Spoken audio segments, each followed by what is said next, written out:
You cite a tired brain, foggy thinking, as the reason to stop answering questions or giving a talk. How do you combat this while working or writing daily?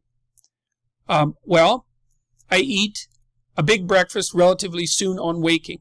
That really helps. If any of you out there are anxious, and many of you no doubt are, there'll be a large number of you who are anxious and don't eat breakfast. And there'll be a whole bunch of you out there who think, well, I don't eat breakfast. It isn't necessary. It's like, that's wrong. It's necessary. You fasted all night. If you load yourself cognitively or physiologically in the morning, your brain, stressed, will encourage your body to produce insulin. It will take all the blood sugar out of your blood, and then you're done for the day. And then you'll be anxious. And a lot of the rest of you, too, you'll find if you're anxious, try this. It's really, really interesting experiment. The next time you're anxious, go eat something. Eat some protein and fat would be best. You could have cheese and crackers. I'm not a big fan of carbohydrates, but whatever. Eat whatever you're willing to eat, but make it solid. Don't eat a peanut butter, or don't eat a chocolate bar or something sweet. Eat something substantial, a piece of meat, a piece of cheese, some peanut butter, something like that.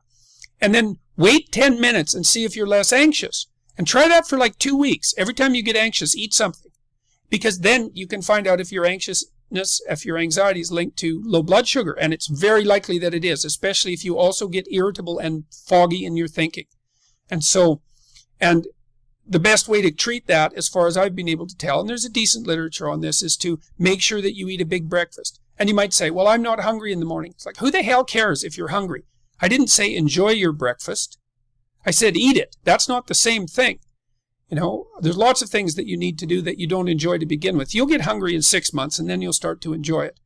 So that's a massive difference. I take small naps quite frequently. If I'm wiped out, I'll go have a nap for 10 minutes or 15 minutes. And then that helps quite a lot.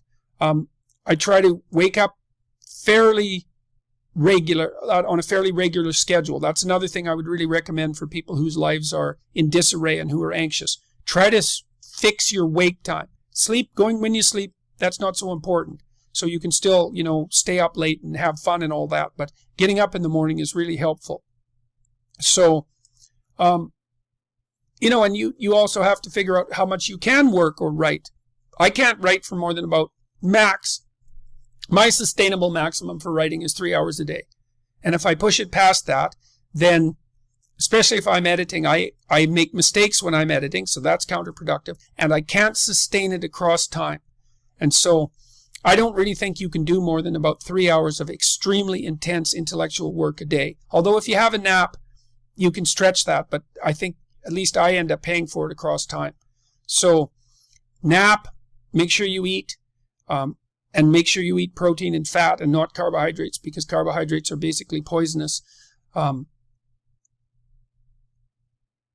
That's about, and make sure that you get enough sleep. So that's how I combat it and try to make myself hyper efficient, which is also a really interesting thing to try. I was talking to my agents at CAA, Creative Artists Agency in LA, and I just hired a publicist too to help me manage media in a more intelligent manner.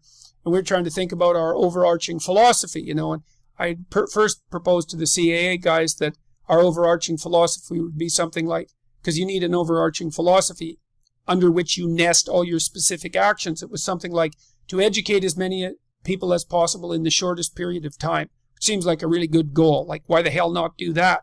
But then we broadened that a little bit this week, which was to try to do as much good possible as efficiently as possible. And that efficiency thing is really fun if you guys who are listening are out for a challenge. Like, one of the things that I think this heightens the meaning in your life, is to try to do difficult things, right? Aim high. Don't aim so damn high you can't manage it, and make sure you break down your aims into reasonably attainable sub-goals, but you want to aim high, and then you want to see how hyper efficient you can get. That's a great thing to do in your early 20s, is to see, okay, like, discipline yourself. Think, okay, how much work can I do if I load myself right to the maximum? How far can I work? How hard can I work until I exhaust myself? And then you back off, obviously, because the optimal amount of working, productive engagement, let's say, is that which is sustainable across decades. So you have to learn that, but you don't learn that without stretching yourself to your limits to begin with. And, if your life isn't everything it could be, and if you're suffering from an excess of meaninglessness, Well, it means you're not oriented in the world of chaos and order properly. It's like you could learn to discipline yourself. Figure out what it is that you need to do and that you want to do, and then see how efficient you can get. Because one of the things that's quite fun is to figure out, if you have a task, I always tell my graduate students this, if they're doing an experiment too, if you have a task that you have to do, it's really interesting to spend a few minutes, sometimes hours, depending on how long the task is, see if you can figure out how to do it from 5 to 10 times faster. It means you'll have to rearrange the way you think about it, but you can often do it. And that's how extremely productive people get so hyper efficient. Sometimes it means you have to delegate. Sometimes it means you have to bring other people aboard. That's delegation as well, I suppose. But there's a lot of preconceptions that you hold about who you are and who the world is that you could dispense with that would make you a way more efficient actor in the world. And so, all right, so that's that.